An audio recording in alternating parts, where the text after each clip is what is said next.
Now let's start the next function, and the function is for eosinophil. The main function of eosinophil is to release antihistamine. That means we can consider it as anti-allergic as well. Just you imagine, if a person is having wounds and if it is releases more and more blood from that particular area, then the first chemical will come is histamine.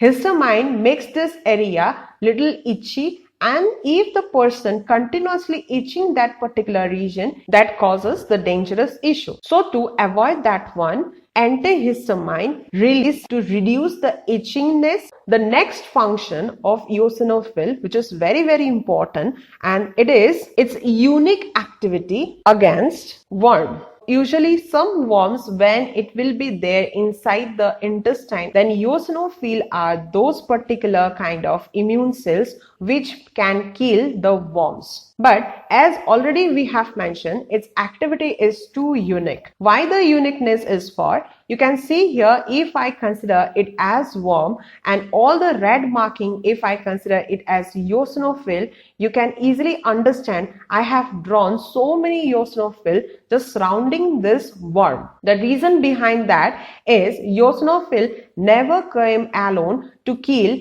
any organism or any worm, unlike all other immune cells. It means if inside the blood vessel one antigen is present, to kill that antigen or to degrade the antigen, we have only one antibody which is fighting against that antigen.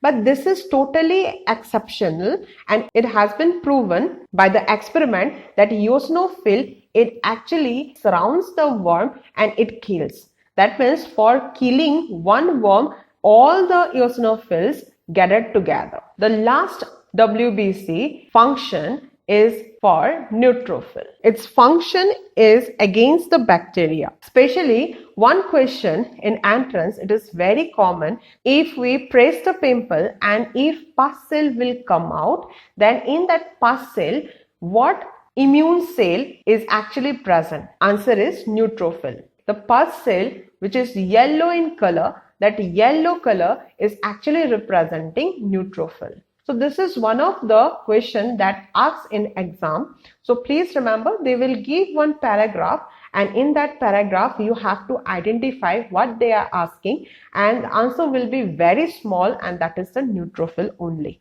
I hope everyone understood what are the types of WBC and what are their function, what are their structures.